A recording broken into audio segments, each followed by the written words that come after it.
¿Qué tal? Buenas tardes a todos.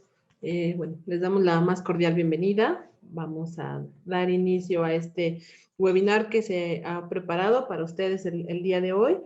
Un tema muy interesante, me parece, que obviamente pues, para quienes nos dedicamos al ámbito del derecho y estamos en este medio, pues evidentemente pues trae ahí varias connotaciones, pero un tema que también pues involucra pues a toda la sociedad, ¿no? Todos los que manejamos cuestiones de comunicación. Es interesante saber sobre esta ley y bueno, qué mejor que el día de hoy, pues directamente de los especialistas y de dos ponentes que, bueno, pues les agradecemos su participación, la presencia y que les tenemos un gran cariño por compartir con nosotros este espacio. Pues lo van a hacer de una manera, creo yo, muy fácil, una charla para que todos puedan entender los alcances o más bien los riesgos, ¿no? De este padrón telefónico.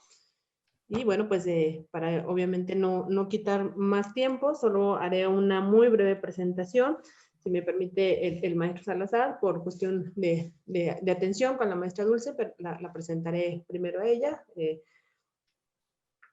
Y bueno, comentarles, la maestra Dulce María Romero Mieri Terán es abogada egresada de la Universidad de las Américas y de la Escuela Libre de Derecho, tiene una maestría en propiedad intelectual por la Universidad Carlos III de Madrid, cuenta con 19 años de trayectoria como especialista en propiedad intelectual, regulación y evaluación publicitaria y protección de datos personales, entre otras materias.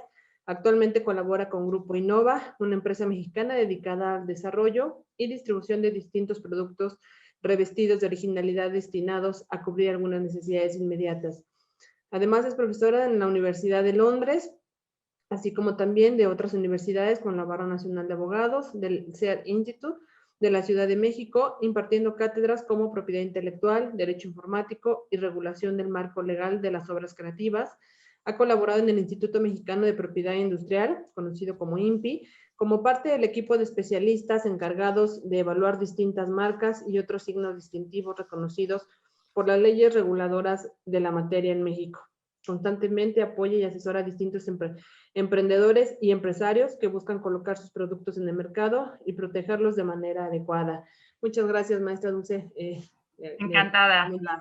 La bienvenida. Y de igual forma, bueno, pues presentarles al maestro Rubén Darce Salazar Guerra.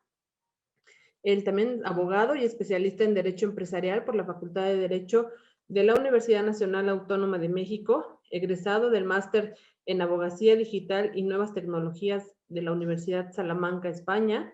Cuenta ya también con más de 13 años de experiencia en el ámbito del derecho corporativo y derecho de las telecomunicaciones, profesor de Derecho Informático en la Barra Nacional de Abogados y otras universidades, miembros también de Internet Society desde 2014 y secretario del Comité Legal de la Asociación Nacional de Proveedores de Internet Inalámbrico, AC.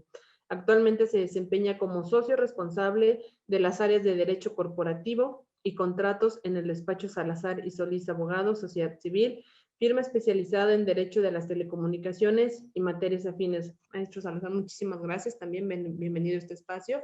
Y bueno, gracias. qué mejor de conocer de este tema, como les comentaba, de parte de especialistas. Bienvenidos a todos los que nos acompañan, alumnos, maestros y quienes también nos siguen por las redes. Soy la maestra Elizabeth Pérez, directora de la licenciatura en Derecho de la Universidad de Londres, y pues les dejamos este espacio para que podamos iniciar nuestra charla. Gracias, bienvenidos. Pues muchas gracias, tomo la palabra nada más para agradecerles pues la invitación nuevamente. No es la primera vez que estamos en este espacio, que creemos que es un espacio muy retributivo, muy agradable para tocar todos estos temas que, a pesar de los tiempos que estamos viviendo y de las circunstancias que todavía no están bien del todo, pues bueno, siempre es muy enriquecedor platicarlos entre nosotros, y qué mejor que con las generaciones que se encuentran estudiándolos y que seguramente van a ser las generaciones futuras que van a tener que resolver muchas de las problemáticas que hoy en día, si bien el uso de la tecnología nos apoya a poder seguir realizando nuestras actividades diarias, a poder seguirnos comunicando, a poder seguir pues seguir en la vida común y corriente de estos nuevos tiempos en que la tecnología se ve como una esperanza para solucionar muchas de las problemáticas, pues esto no es una excepción. Y esto, bueno, pues es una situación que ha preocupado sin duda pues a los legisladores, también ha preocupado sin duda pues a todas aquellas personas que hoy en día pues somos propietarios, en este caso, de un teléfono celular, un smartphone, para ser más específico, y pues todo lo que podemos hacer a través de este teléfono celular, ¿no? Hoy en día ya lo que menos hacemos son llamadas telefónicas, ¿no? Ya para nosotros el teléfono celular es una herramienta de trabajo indispensable para comunicarnos y poder realizar nuestro trabajo diario sin ningún inconveniente. Todo esto pues se deriva en una reforma reciente que se dio el 16 de abril del presente año, a través de la cual se determinan reformas significativas a la Ley Federal de Telecomunicaciones y Radiodifusión. Vamos a platicar más adelante un poquito más abundante de ello. Y bueno, que genera la creación de un padrón nacional de usuarios de telefonía no móvil, el llamado PANAUT, ¿de acuerdo? Y vamos a ver a qué nos referimos con este PANAUT. ¿Será benéfico? ¿Será benéfico para el gobierno centralizar todos estos datos en este tipo de padrones? ¿Será lo conveniente? ¿Será lo adecuado? ¿Se respetarán esta primera parte en la que también, como bien ya se presentó al maestro Rubén, pues vamos a intentarlo platicar de la manera más coloquial y tranquila posible para que sea entendible para todos. Y bueno, en este sentido, todo esto se involucra en principio con el derecho a la intimidad, ¿no? Y pues todos ya hemos escuchado estas palabras, intimidad, privacidad, y pues estas palabras cada vez se ven más cercanas, pero también cada vez las comprendemos un poquito menos, ¿no? Y en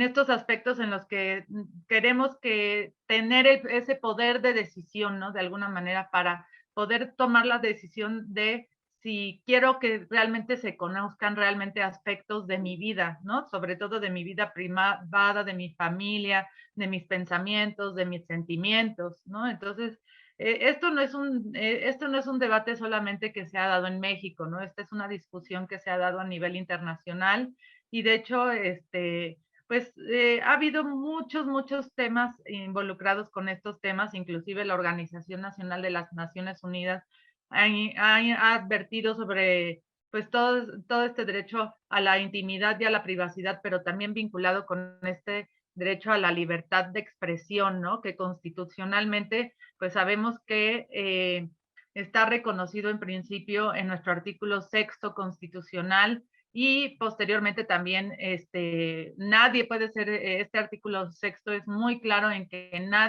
a nadie se le va a poder limitar, ni se le va a poder restringir, ni prohibir el acceso al Internet, ¿no? A las telecomunicaciones, sobre todo a todos estos servicios que hoy en día se proveen a través de la banda ancha, ¿no? Pero también en ocasiones, pues se ven vulnerados nuestros datos personales, ¿no? Entonces, en este sentido, el artículo 16 constitucional también es muy claro en este sentido, que las comunicaciones privadas son inviolables, ¿no? Y solamente, pues que la ley sancionará inclusive penalmente a cualquier acto que de alguna manera vulnere esta libertad y esta privacidad, ¿no? Esto tiene sus excepciones cuando estas llamadas privadas son aportadas por de manera voluntaria o cuando de alguna manera haya una orden judicial en la que pues todas estas se presuma la comisión de un delito y sin duda estén fundadas y motivadas, ¿de acuerdo? Pero bueno, en estos aspectos, lo primero que debemos entender rápidamente antes de entrar al fondo de esta reforma es que es un dato personal. Es otra de las palabras que también de los conceptos que hoy en día escuchamos mucho. El INAI tiene mucha publicidad en muchos medios, pero ¿qué es un dato personal? Pues un dato personal es cualquier información concerniente a una persona física identificada o identificable. Y también vamos a tener una clasificación ahí de los distintos datos que vamos a identificar como personales. Entre ellos, pues vamos a tener a los datos sensibles, ¿no? Tenemos los datos básicos, los datos financieros, pero los de tratamiento más delicados sin duda siempre van a ser los datos sensibles, ¿de acuerdo? En donde pues se involucren y se afecten pues la esfera más íntima de este titular, porque pues el uso indebido de todos estos datos pues da origen a que pues pudiera haber un riesgo grave o alguna vulneración que te afecte directamente a ti como persona, ¿de acuerdo?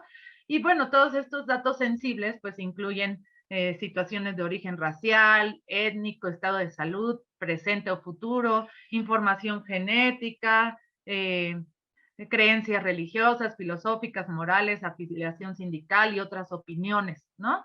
Pero bueno, ¿en qué parte vamos a involucrar en este caso a los datos biométricos, ¿no? Esta palabra que se incluye mucho en esta nueva reforma. ¿Qué son en sí los datos biométricos? Pues son todas estas propiedades físicas, fisiológicas, de comportamiento o de rasgos de la personalidad que son atribuibles únicamente a una sola persona. No va a haber un dato biométrico idéntico nunca.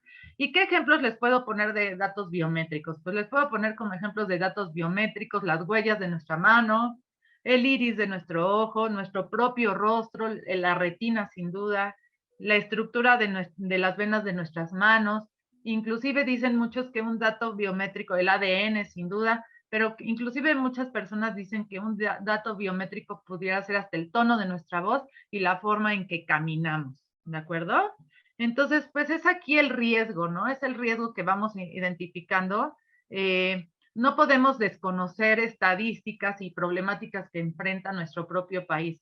Lamentablemente somos el 8º lugar a nivel mundial en robo de identidad, ¿no? Y esta es una problemática que también se enfrenta y que es por eso que entendemos un poco, ahora sí que los intentos gubernamentales que existen para de alguna manera controlar la corrupción, las extorsiones, los delitos, la ciberdelincuencia que también se ha incrementado muchísimo, ¿no? Entonces es ahí donde tenemos nuestra principal problemática y la razón por la cual se deriva en este tipo de reformas.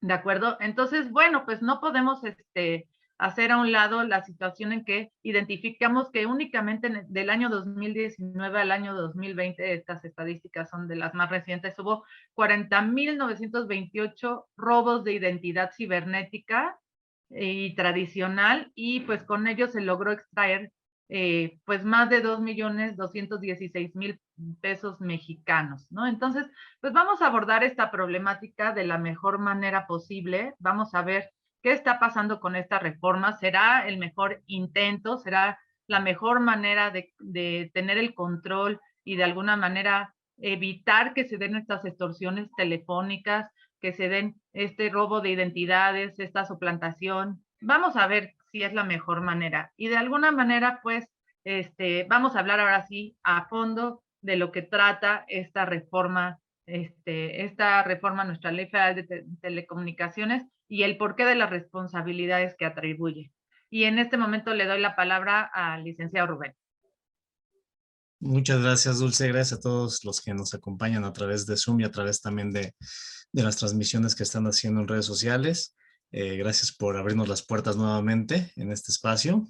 Ya hemos tocado aquí algunos temas importantes. Bueno, como dice Dulce, hay mucho que ver en esta reforma, ¿no? Por eso, y con este fin vamos a tratar de darles un panorama amplio de qué fue lo que se reformó, porque la verdad es que muchas veces lo oímos por todos lados, pero por falta de tiempo, cualquier situación, no nos metemos a leer, no tal cual la reforma. Entonces vamos a dar una empapada general y sobre todo para que vean que, digamos, lo que más hace ruido es la cuestión de los datos personales y los datos biométricos, pero hay muchísimas implicaciones más que se deben de tomar en cuenta cuando se hacen reformas de este tipo, ¿vale? Vamos a hacer un estudio general de la reforma para que sepamos, pues, de qué se trata en primera instancia. Entonces, pues, ¿qué se reformó? Se reformó la Ley Federal de Telecomunicaciones y Radiodifusión. ¿vale? Creo que ahí no todos nos dimos, bueno, se dieron cuenta al momento de publicarse. Nosotros, como estamos revisando el DOF constantemente, vimos que fue un viernes por la tarde, ¿no? Desde que lo publicas el viernes por la tarde quiere decir que hay algo raro por ahí. Pero bueno, ¿cuál es el objeto de la reforma? Es crear lo que ya les he dicho, Dulce, el Padrón Nacional de Usuarios de Telefonía Móvil, PANAUT. ¿Qué es esto? Una base de datos integrada por la información de los titulares de líneas telefónicas móviles. Esto es muy importante, esto aplica para la telefonía móvil en cualquiera de sus aspectos, prepago o pospago. De hecho, aquí las discusiones siempre se dan en la parte de prepago sobre todo, porque ahí es donde más, pues digamos, consecuencias hay al no tener datos de quién está siendo el titular de la línea normalmente.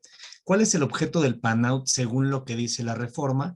Es colaborar con las autoridades competentes en materia de seguridad y justicia, ¿vale? Esta cuestión de materia de seguridad y justicia ya se viene hablando de ello desde hace varios años. En el 2013, cuando se dio la reforma en materia de telecomunicaciones, y en el 2014 que se hizo la nueva Ley Federal de Telecomunicaciones y Radiodifusión, ya se hablaba de la colaboración con seguridad y justicia. Y justamente más adelante vamos a ver que entonces ya existen medios un poquito para perseguir los ilícitos que se cometen desde líneas telefónicas. Entonces, ese es el objeto. Eso no hay que dejarlo pasar. Aquí es muy importante quiénes son los destinatarios de esta reforma, ¿no? Aquí hablamos de destinatarios, los obligados. Bueno, pues en primer lugar son los usuarios de telefonía móvil titulares de líneas. ¿Por qué? Porque deberemos de entregar los datos y documentos. También hay obligaciones para los concesionarios y autorizados. Cuando hablamos de concesionarios y autorizados, estamos hablando de estas empresas que todos conocemos, que justamente pueden prestar el servicio de telefonía móvil por tener algún título habilitante. En este caso, las concesiones, no se podría hacer Telcel, Telefónica, Movistar. Ellos tienen concesiones de espectro eléctrico, por lo cual pueden prestar el servicio. Y nos dicen los autorizados. Normalmente aquí estamos hablando de empresas que realizan operaciones de operador móvil virtual. Un ejemplo de esto muy famoso es Virgin Mobile, ¿vale? Entonces, ahí es, por eso dicen autorizados y concesionarios. Y luego aquí viene, ¿quién va a operar este padrón? ¿No? O sea, ¿a quién le pusieron la camiseta de, oye, esto va a ser todo tuyo y tú tienes que moverlo, ¿no? Es el Instituto Federal de Telecomunicaciones. Y aquí, bueno, metieron ahí, pues, que va a procurar el buen funcionamiento y el intercambio de información con las autoridades competentes, ¿no? Pero bueno, aquí lo importante es, ya vamos a ver más adelante, también hay una consecuencia presupuestal para el Instituto Federal de Telecomunicaciones, porque dicen, bueno, tú vas a tener que operar el padrón. Luego aquí, si nos quieres ayudar, Dul, si quieres, con qué información va a contener. Así es. Bueno, pues hay que mencionar, o sea, volvemos al punto, son distintos tipos de datos personales que no, por ahí se les ocurrió ya en una de las fracciones, en la fracción quinta, incluir a los datos biométricos. Por ahí se presume que inclusive el propio Instituto Federal de Telecomunicaciones, en una de estas lluvias de ideas para la propuesta de reforma de esta ley, fue el mismo que propuso que se agregaran los datos biométricos, que los datos biométricos no estaban incluidos presentes en esta reforma, que fue una lluvia de ideas que hubo por ahí y que dijeron, pues es buena idea, a lo mejor sería bueno incluirlos, ¿no? Y les tomaron la palabra.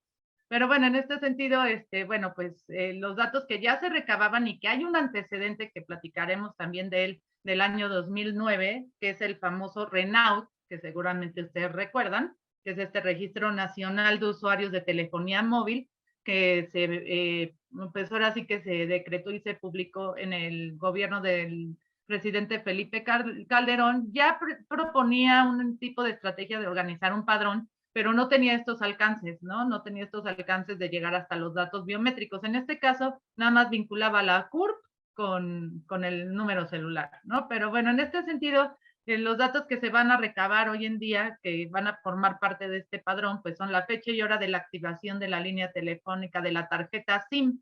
Y muchos se preguntarán, ¿qué es una tarjeta SIM? ¿No? Como que hay datos ahí que uno diría, pues no entiendo del todo a qué me refiero con una tarjeta SIM.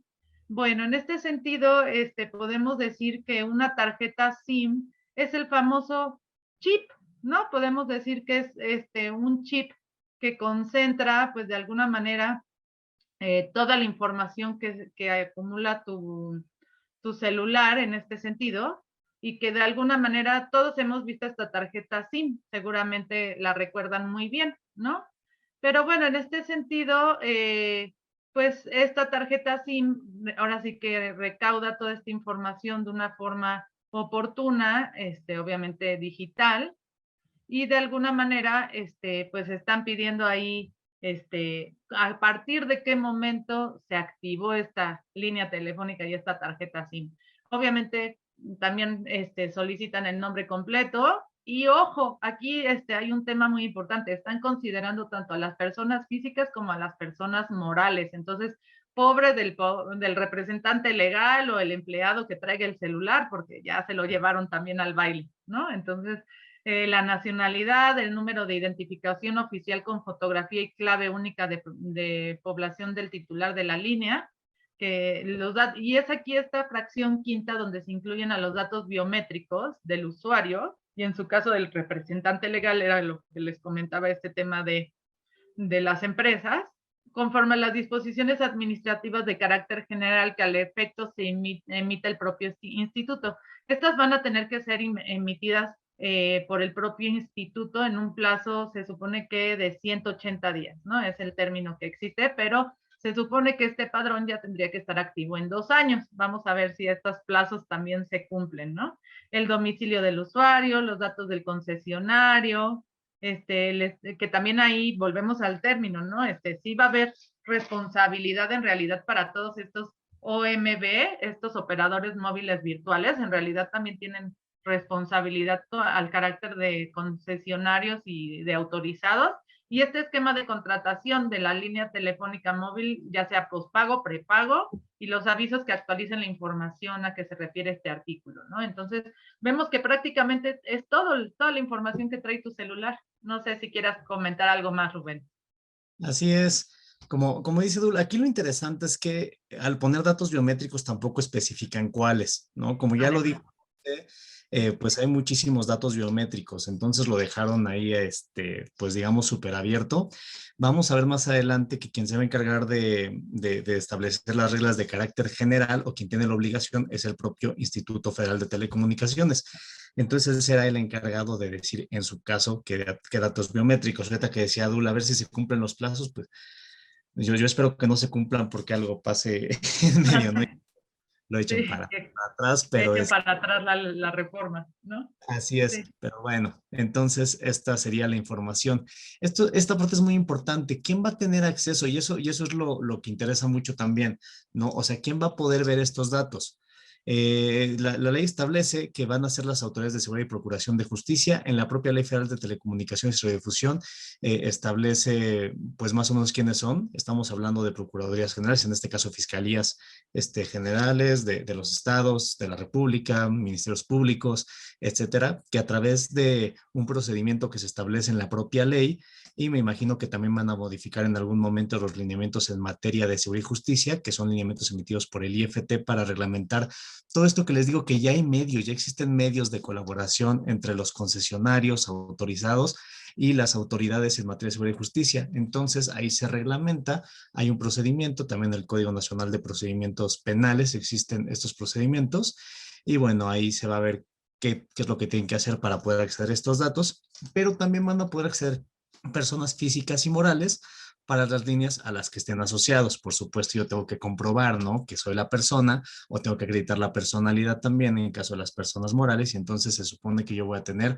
acceso a los datos, ¿no? Este es un reflejo, obviamente, del derecho de acceso, ¿no? Como decía Dulce en el artículo 16 constitucional, que se establecen los derechos ARCO, entonces obviamente tienen que darme acceso a la información, a mis datos personales que están ahí, ¿no? Si no estarían contraviniendo este artículo. Así es. Esto es muy importante porque es una carga para el Instituto Federal de Telecomunicaciones. En el propio decreto se establece que va a estar a cargo del presupuesto del propio Instituto Federal de Telecomunicaciones, pero no le dicen te vamos a aumentar presupuesto ni nada. De hecho, en los últimos años se ha disminuido el presupuesto del Instituto Federal de Telecomunicaciones. En los estudios que se hicieron previos a la reforma, pues digamos, quien estaba pues en contra de que se llevara siquiera las cámaras, hicieron un estudio que era un poquito menos ahí del 8% más o menos del presupuesto total del IFT lo que se tenían que gastar, y eso sin tomar en cuenta muchísimas cosas, ¿no? Entonces eso fue un estudio un poquito somero, y entonces son muchas cargas para el instituto que de por sí, el artículo, uno de los artículos donde metieron esta parte del padrón, también es donde nos habla del registro público de telecomunicaciones que está a cargo del IFT. Una parte de ese registro público es lo que le llamamos registro público de concesiones. Si tú quieres saber quién tiene un título habilitante, como les contaba yo que estos son los que pueden prestar servicios de telecomunicaciones, en este caso una concesión para uso de espectro para telefonía móvil, lo puedes verificar. Otra parte de ese registro es el registro de infraestructura, que tiene años formándose y no se ha terminado de formar, no está todavía utilizable. Entonces imagínense eso que es esencial y que sí atañe 100% al instituto, y que la verdad hasta la fecha yo no he visto a alguien que ponga en duda su viabilidad jurídica y social, no se ha terminado de hacer. Ahora imagínate lo nuevo que metieron, ¿no? Con el PAN-Out. ¿Quién cubrirá los costos de implementación? Este es otro problema. Los concesionarios autorizados de su bolsa tienen que sacar el dinero para implementar toda esta cuestión. Y cuando decimos implementar, pues a lo mejor solamente pensamos en pues los datos biométricos que me van a tomar la huella digital o que van a tomar el iris o cuestiones faciales, pero también viene toda una cuestión de capacitación de personal para poder recabar este tipo de datos biométricos, viene una cuestión de campañas de concientización para sus clientes para poder, pues digamos, hacerles saber, ¿no? Que tienen que realizar el registro. Y entonces la verdad es que sí empiezan a inflar de por sí. No sé si han oído por ahí pues todas las cuestiones que han habido en estos últimos años acerca de telecomunicaciones, digamos golpes que se le dan a la industria, por decirlo de alguna manera. Se aumentó apenas también el precio del espectro radioeléctrico. Entonces, creo que este es un costo adicional. Entonces, y aparte, ¿qué vamos a ver? Que todo esto, no crean que los concesionarios dicen yo me lo voy a tragar solito, ¿no? Repercute en precios a usuario final, ¿no? Todos los aumentos que hagan en el presupuesto de los concesionarios autorizados repercuten en precios a usuario final. Entonces ese es otro problema. Bueno, ¿quién está obligado a emitir? Ya lo habíamos dicho, el instituto está obligado a emitir estas disposiciones generales y cuenta con 180 días naturales siguientes a la expedición del decreto. ¿Y qué pasa si el Instituto Federal de Telecomunicaciones no lo hace? ¿No? Si no se emiten estas reglas de carácter general, pues se le va a fincar responsabilidad a los integrantes del organismo. O sea que decimos, mira, te voy a cargar la mano de manera presupuestal. Tú vas a sacar todo el dinero para poder poner esto, ¿no? En marcha. Y aparte tú con lo que yo te di, con lo que yo creí que tenía que poner, tú vas a sacar las disposiciones. Y si no, te castigo, ¿no? Si quieres tú decir esta parte o Sí, platicar. pues bueno, ¿cuánto tiempo se tiene, no, para implementar todo este padrón, todo este registro de las líneas telefónicas móviles? Que ahí también incluye un tema importante, que es el tema del consentimiento, ¿no? El consentimiento cuando se trata del tratamiento de tus datos personales, como bien lo establece la propia Ley Federal de Protección de Datos Personales, en posesión de los particulares, y la propia Ley General de Protección de Datos de los sujetos obligados, habla mucho del consentimiento, ¿no? En este padrón, lamentablemente, pues sí podemos hablar de un consentimiento forzado, ¿no? Porque en realidad nos están obligando a registrar nuestro número celular y nuestra tarjeta SIM en este padrón de una forma obligatoria. O sea, no hay opción, no es opcional. O sea, si no lo registras, lamentablemente, a la larga te cancelan el servicio telefónico, ¿no? Entonces ese es uno de los cuestionamientos que también, pues se debate mucho, que pues no fue como de una manera muy amigable que digamos, ¿no? La adhesión y la conformación de este padrón, ¿no? Estas líneas telefónicas en cualquiera de sus modalidades adquiridas con anterioridad, como sería en nuestro caso, yo por ejemplo tengo con mi número celular desde hace como 10 años, ¿no? Eso sí, hemos ejecutado la portabilidad y hemos navegado de compañía en compañía tal vez, pero siempre ese es un derecho que ya como usuarios de un servicio de telecomunicaciones tenemos, que es el derecho a la portabilidad y conservar nuestro número telefónico, ¿no? En este caso, pues se supone que se cuenta con un plazo de 2 años a partir de la publicación para cumplir con las obligaciones, pero pues esto va a ser una tarea titánica, ¿no? O sea, van a tener que empezar, pues obviamente los concesionarios, que además ahí, pues también el riesgo de cómo se están tratando estos datos personales, primero por entidades privadas y luego cómo se van a transferir a las entidades públicas, ¿no? Eso también es una pregunta ahí interesante. Pero, o sea, van a tener que empezar de cero con los celulares que se vayan adquiriendo en su momento y luego todavía regularizar el tema de ir inscribiendo o ir agregando a los teléfonos antiguos, ¿no? A los teléfonos y aparte que son smartphones, ¿no? Porque no muchos al día de hoy todavía son smartphones, ¿no? Entonces, tenemos ahí una cuestión, complicada para ahora sí que lograr conformar este padrón, pero, e insistimos mucho en este tema de presentar la tarjeta SIM,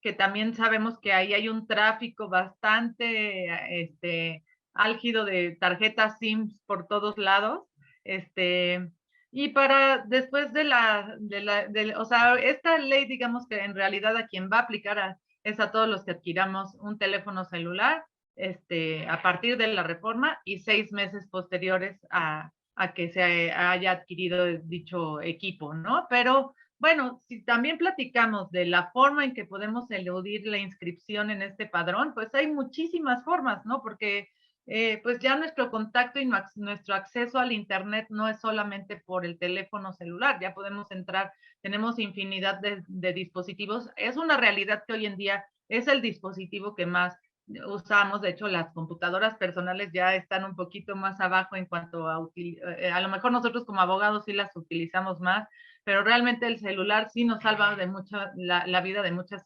situaciones, ¿no? Pero ahora sí que quien no deseara inscribirse en este padrón, pues hoy en día las medidas tecnológicas están ahí presentes para que no tuvieras la necesidad de hacerlo, ¿no? Dicen por ahí que mientras la tecnología va en avión, las leyes van a caballo, ¿no? Entonces, esto es también un poco irónico, porque ya que se haya formado este padrón de la forma adecuada y que hayamos juntado toda la información, además de que les estamos poniendo en bandeja de plata a todos aquellos hackers y todos estos traficantes de información y datos, se la vamos a centralizar todo en una sola en un solo padrón federal, ¿no? Además, porque ni siquiera hay la intervención de los gobiernos locales, ¿no? Entonces, de alguna manera, ya que esté conformado este padrón, seguramente la tecnología nos habrá superado y ya estaremos viviendo otro tipo de nuevas tecnologías con otro tipo de problemáticas, ¿no? Entonces, pues lamentablemente si no nos inscribimos en este padrón, pues sí vamos a sufrir la desventaja y pues esta violación, este derecho al acceso a la tecnología y a las comunicaciones, que sería que nos cancelaran la línea telefónica y sin derecho a la reactivación, ¿no? Que sin pago, indemnización alguna. En ese sentido, la verdad es que sí fueron muy exigentes con este tipo de consecuencias, cuando ya otras leyes estaban regulando la problemática, pues, de la mejor manera posible, podríamos decirlo, ¿no?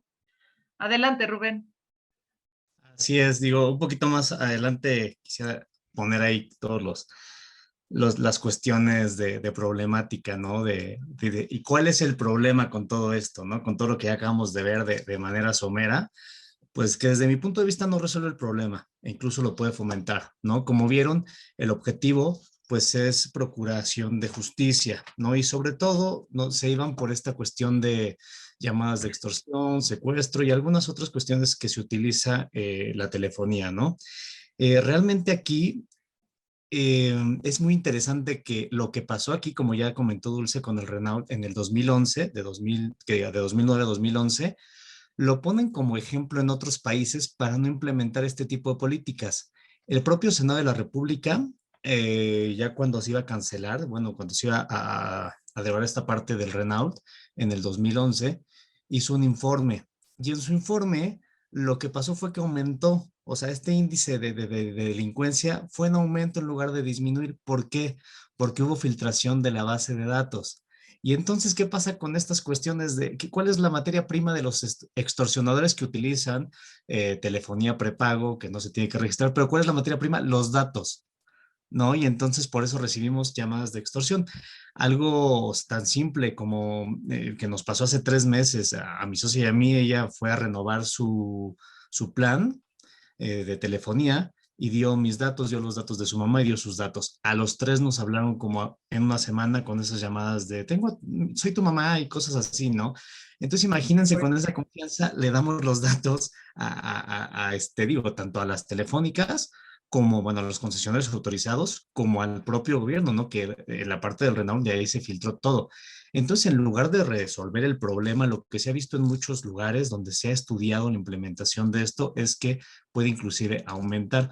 Un ejemplo de un estudio muy profundo que se hizo fue en el Reino Unido, cuando se dieron los ataques en Londres, los ataques terroristas, dijeron, "Oye, tenemos que hacer algo, ¿no?"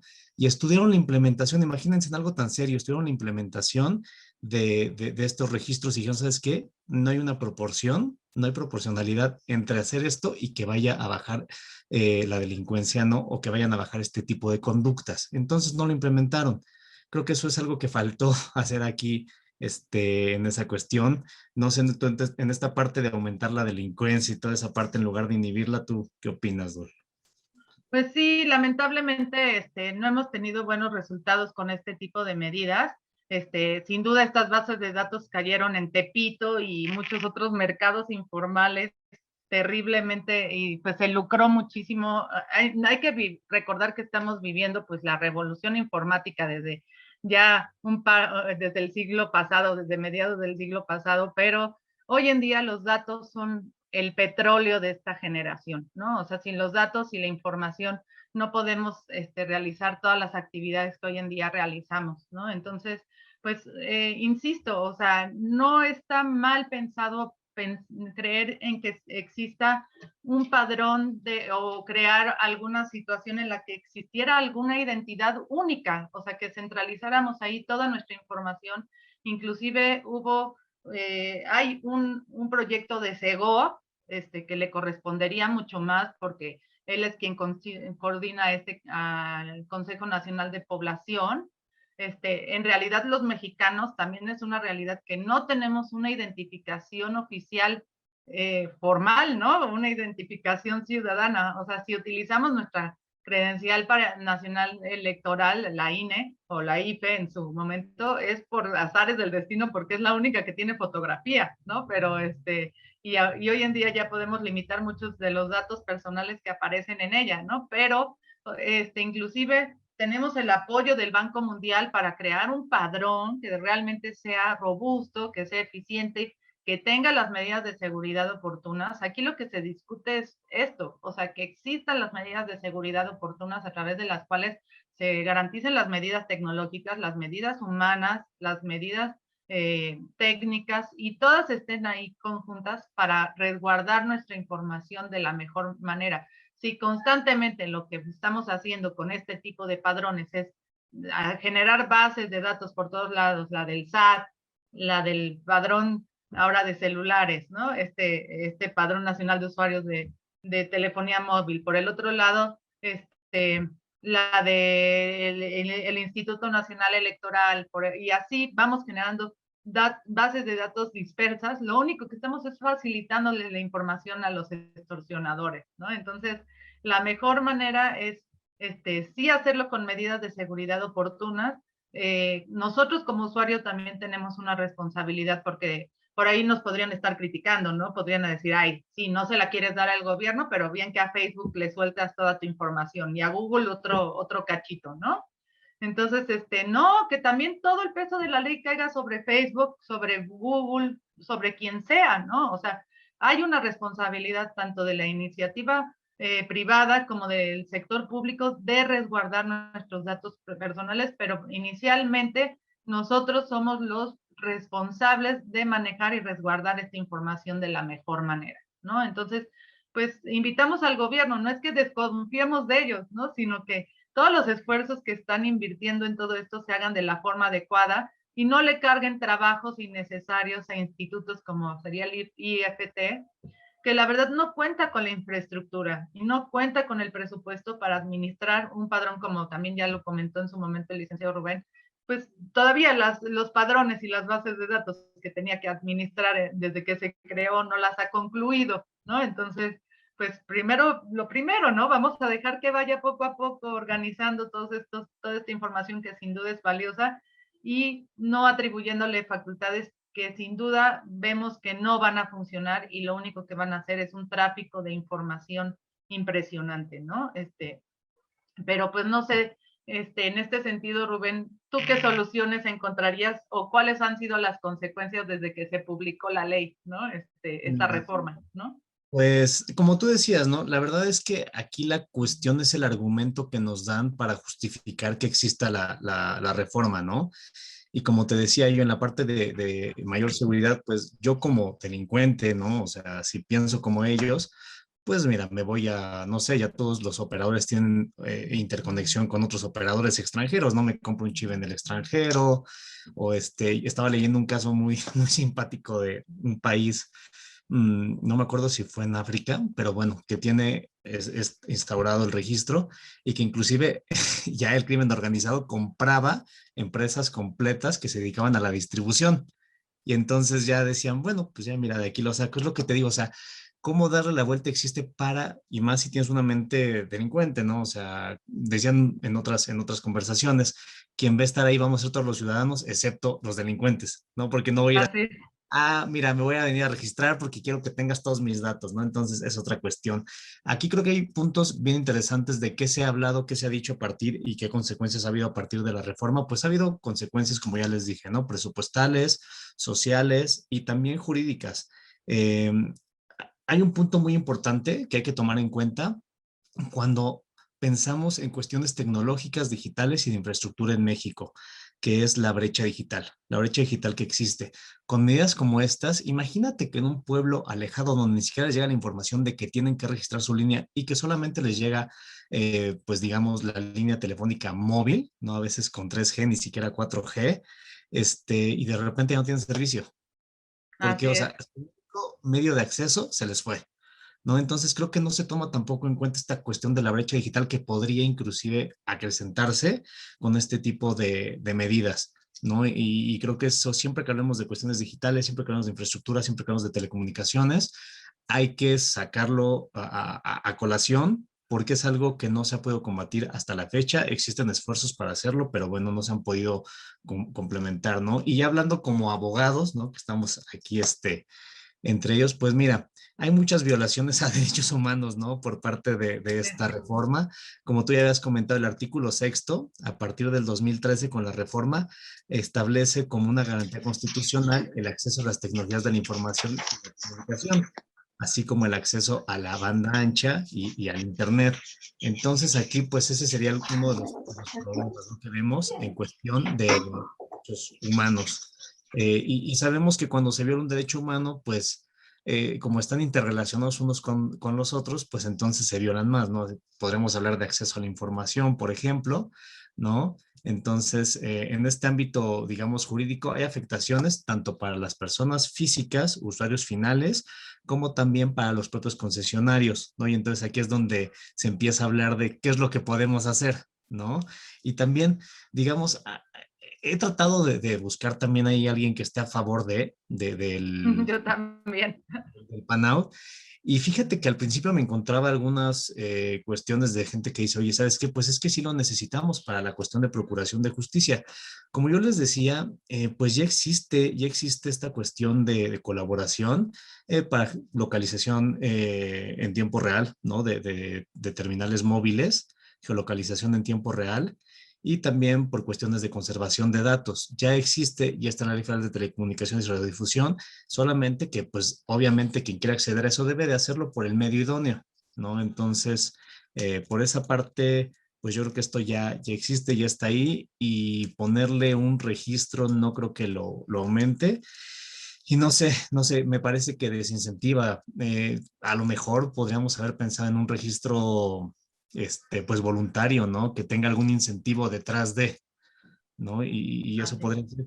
Y otra cuestión que había escuchado yo que esto es muy importante, es que a partir de la entrada en vigor del PAN-OUT, los concesionarios autorizados tienen la obligación de cancelar las líneas telefónicas reportadas como robadas.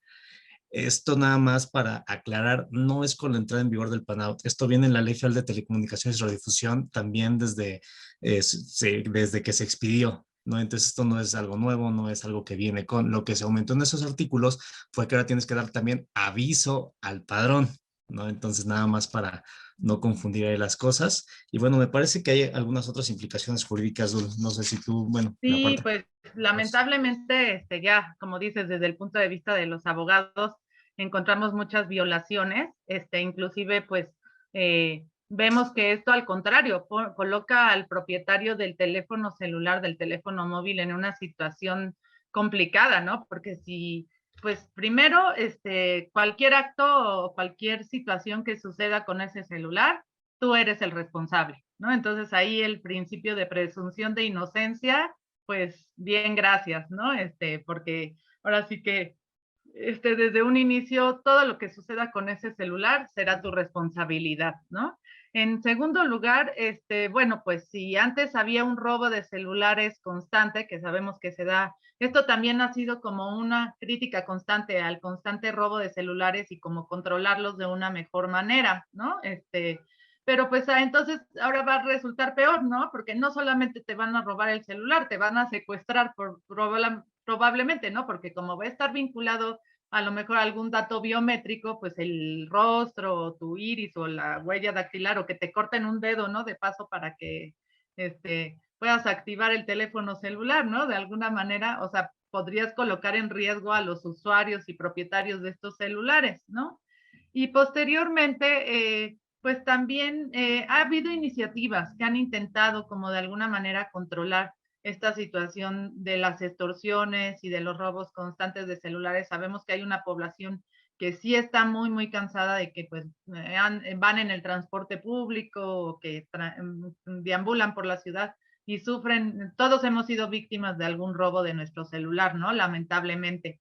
En este sentido, el Consejo Ciudadano de Seguridad y Justicia de la Ciudad de México tiene un registro, también tiene un padrón, pero en se registran los números de los extorsionadores. Entonces, en esta base de datos, pues sí hay información valiosa de números que ya si se van identificando, pues va a ser mucho más fácil iniciar ahí las líneas de investigación correspondientes, ¿no? Pero en realidad la única medida para evitar estas extorsiones, como le sucedió al pobre de Rubén con Sofía y toda la situación, es colgar el teléfono. O sea, nunca se presten a ninguna llamada que desconozcan y lo mejor es colgar el teléfono. No sé si estás de acuerdo con ello, Rubén. Así es, la verdad es que te digo, o sea, esto se da por la cuestión de filtración de datos, ¿no? O sea, la verdad es que nuestras leyes de protección de datos sí son robustas, ¿no? Hay quien, no sé si por desconocimiento, pues no sé, dice, no, son de papel o la verdad es que no se siguen, ¿no? La verdad es que, pues sí tenemos buenas leyes, ¿no? La verdad es que siempre están, digamos, reconocidas inclusive a nivel internacional, ¿no? En la negociación del convenio 108, pues México estuvo ahí, el INAI estuvo ahí, y entonces me parece que sí es importante reconocerlo, ¿no?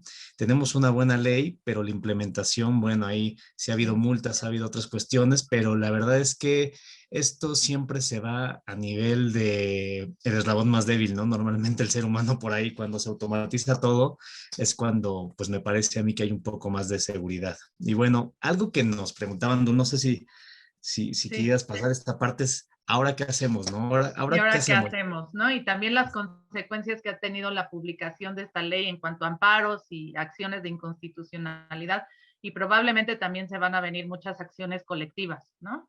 Exactamente, pues mira, eso es lo que nos queda en este momento, ¿no? O sea, si tú no estás de acuerdo, pues primero, pues puede ser esperar a ver si sí es cierto que van a desactivar todas las líneas, ¿no? Telefónicas que no están registradas a la fecha. Y luego, bueno, en este momento, pues interponer algún amparo si es que tú quieres, ¿no? No te estamos diciendo que eso es lo que tengas que hacer, pero digo, hay gente que dice, ¿sabes qué? Yo no me voy a esperar, ¿no?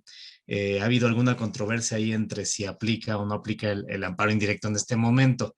No por la naturaleza de la ley, si es autoaplicativa, heteroaplicativa, pero bueno, mira, mientras te dan la resolución, ya después te vas tú al recurso, ¿no? Y a ver qué opinan, pero creo que no debemos de dejar pasar el plazo para poder interponer.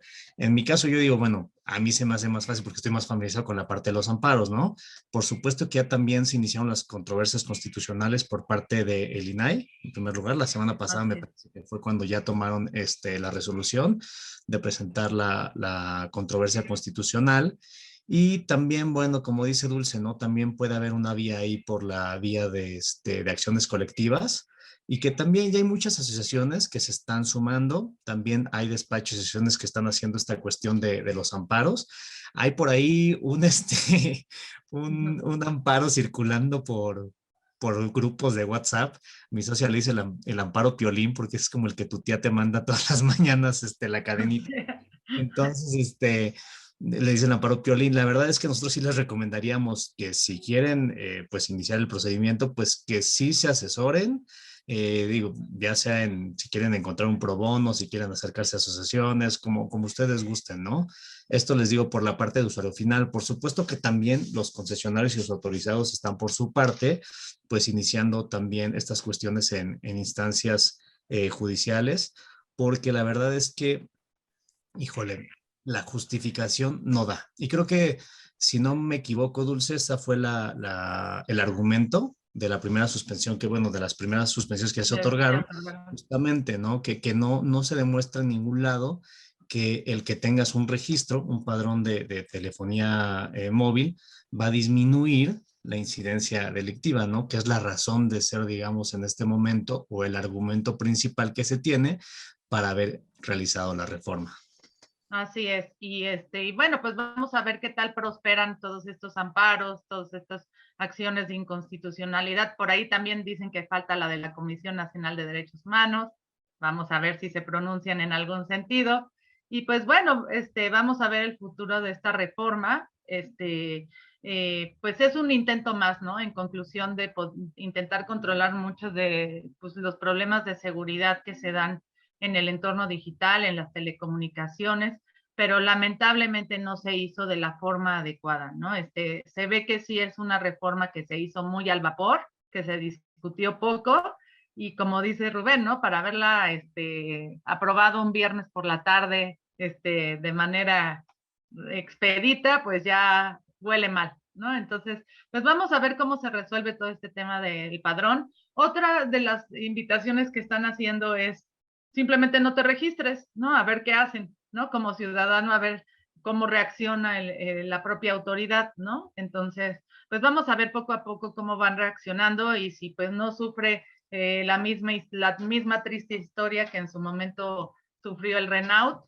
y pues con todo lo que se avecinaba de reformas en materia de telecomunicaciones y protección de datos personales, pues al final fue cancelado dicho padrón. Pues muchísimas gracias, maestra Elizabeth, gracias a la Universidad de Londres, como siempre, la que yo me encanta, ahora sí que colaborar con estas actividades extraescolares, pero siempre encantados. Y si hay una segunda parte de esta conversación, encantados también de hacerlo. Y si también se quieren acercar a nosotros de manera individual los chicos, las chicas, los alumnos, para platicar del tema, también encantados. Saben que siempre estamos con el aula abierta, aunque sea virtual, para que lo puedan hacer y preguntarnos todas las dudas que esto les haya causado, ¿no? Y preguntas, ¿no? Así es, muchas gracias a la universidad, muchas gracias, maestra, y muchas gracias, Dulce, también, que siempre me invitas a pláticas que son súper interesantes y que la verdad que lo que más pues nos gusta es poder nutrir y compartir también con los estudiantes y bueno, con el resto de la gente que puede vernos, y que la verdad que creo que es información pues bastante trascendental para todos en este momento. Muchísimas gracias. Pues estamos aquí atentos y que tengan una gran tarde todos y pues a continuar, que ya mañana es viernes. Muchas gracias a todos. Bueno, pues con esto damos por concluido nuestro evento y esperamos verlos de nueva cuenta muy pronto. Así será. Gracias. Hasta pronto. Hasta luego.